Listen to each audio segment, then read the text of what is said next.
Hi there, Jose. Congratulations on reprising your Lord Tell nominated Best Actor Ferdinand Marcos role here in Here Lies Love. Can you Thank tell you. us what are the changes that happened in this new development in this new musical in Broadway? Well, there aren't the major change is that we're in a much bigger space. At the Public Theater, we were able to fit a couple of hundred people in the dance floor and then one row of the gallery seating. And I think to there she is. There's my okay. And to move uptown to the Broadway theater that we're in just really increased the capacity. So I think we added a lot more gallery seats and we added much more people to the dance floor so that more people can enjoy the show. And so I think also the major difference too is that we're in a different world than we were, especially as Filipinos 10 years ago.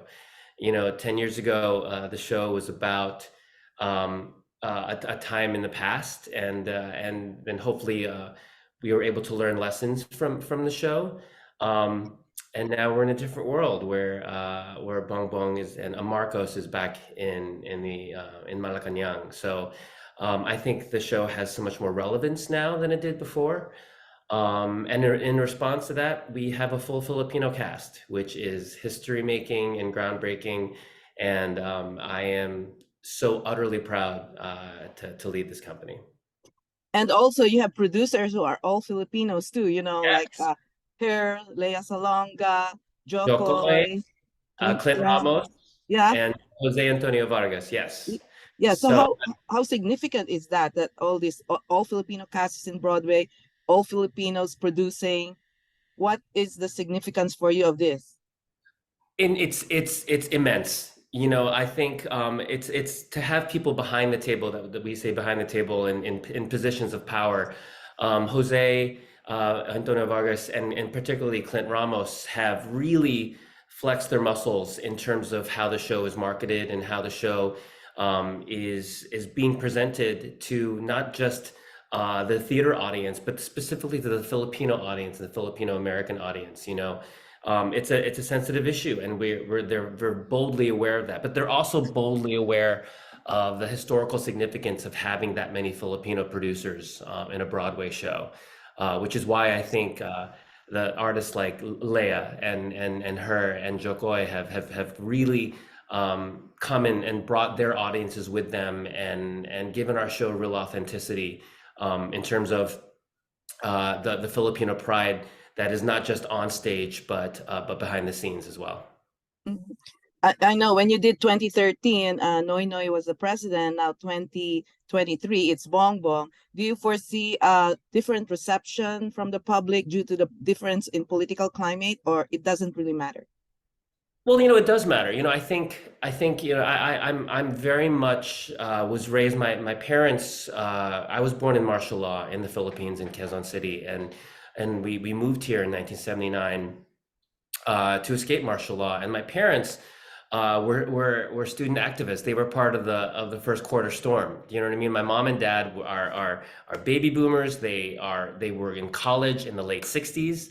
So they were part of that generation of Filipinos that were really active politically. And my mom and dad raised my ate and me to really have an understanding of why we left. And I think everyone has their own histories of particularly Filipino Americans, whether they're first generation, second generation, or third generation living here. Has their family has their everyone has their own relationship with martial law and the Marcoses, and our job is to tell this our version to tell the truth about the history. And the hard thing is that some people don't want to revisit that history, depending on how hard their lives were during martial law or how good their lives were during martial law. I mean, I think everyone, but the problem, what we want to avoid is people not talking about it. I think the only time you are doomed to repeat mistakes in history is if you ignore it. So I think that's where I think the power of our show is. And on top of that, we do it in a fun way.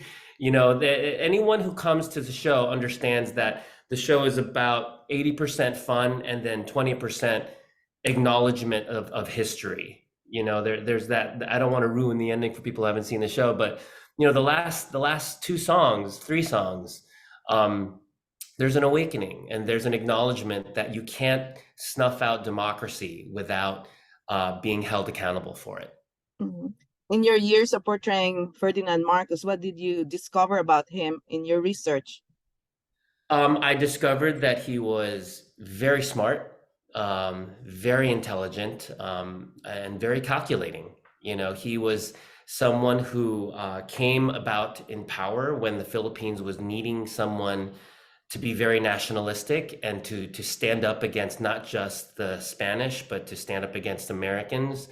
And he rode that popularity to a landslide victory, to his first presidency. And I think the problem is what I found is that there's a problem when leaders get too obsessed with holding on to their power, and that is where I think the mistakes became really tumultuous in the country, and it led to martial law, and it led to so much human rights violations and death, and I think it's really important that people understand that, and I want everyone to understand that we're telling the true story about what happened with martial law, and we're not holding back anything.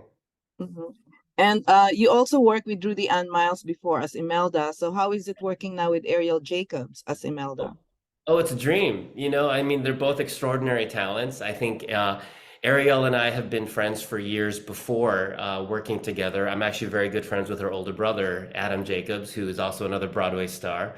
I think the show is like we said, the show is of its time right now, and I think it was incredibly important for us during this very sensitive time of Filipino pride and acknowledgement that the politics are very specific right now, that we are united as a Filipino company. And this Ariel is ready for it. She is extraordinary. She carries the show in such a beautiful way. And on top of that, she's kind and truly aware of the historical nature of what we're doing right now. Mhm. And now you also have a shorthand with Conrad Ricamora and director Alex Timbers and also Melody, who have done I this do. before. Yeah, we're siblings. I mean, Conrad. The company calls me Kuya, which is my favorite thing in the world, and Conrad is my little brother. Like we when we started doing Here Let's Up together 10, 11 years ago in the Mass Mocha production. No, the world didn't know who Conrad Ricamora was, but now they do. But he is still the same incredible talent and little brother to me. We're really good friends, and he's fantastic, and he brings Ninoy to life in such an explosive way, and we've just bonded as brothers in this whole thing. And Alex Timbers, I was a massive fan of Alex before the show started, and the fact that he was involved and David Byrne was involved was the reason when I heard about the show the workshop was being done at the Public Theater about the Marcoses. I made a beeline there, and I said I'd like to be a part of this show if you'll have me, and I've been involved with it since the very first workshop. Mhm. So I also read your father watched 15 times the first original show. So is he planning also to come and watch the show again another 15 times? Numerous times. Like my mom and dad are both so extraordinarily proud. I mean, and it's complicated, right? Like they were both major anti-Marcos activists in the Philippines, and now their son is playing this guy who who is the main reason why we left the country.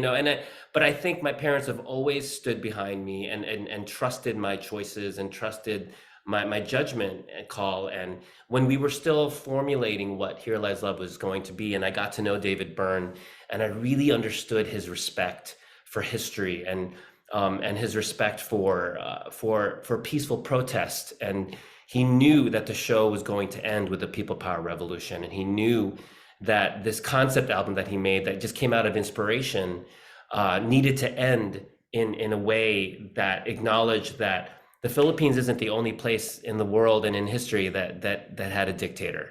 It's happening over and over again in the world, and we're telling our story as Filipinos, but this story of corrupt power and martial law is happening all over the world today.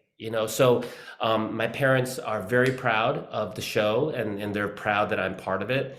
And they want their friends who may not want to talk about martial law because it was very hard on them. They understand that to come see the show might be difficult, but it's cathartic, and hopefully it spurs conversation with amongst other Filipinos to acknowledge the mistakes that were made, and we Mm-hmm. can't make them again. Mm-hmm. And do you look forward to working with Lea Salonga as Mrs. Aurora Aquino? Yes, I do. I mean, Leah and I worked together years ago, almost 20 years ago. We did Flower Drum Song on Broadway together, and we've both lived quite some lives since then. We've both gotten married. She has a child now, and she's Nick is fantastic, and Leah is a legend, and I think you can't talk about Filipinos on Broadway without talking about Leah Salonga. She paved the way for all of us, and I remember being a freshman in high school in Northern Virginia when she won her Tony Award for Miss Saigon, and I can't stress enough her winning that Tony propelled me to say maybe I could do it. Maybe I can go to New York and be a Broadway actor. And then about 7 years later, we were playing opposite each other in a show. So dreams come true, and then you meet your heroes.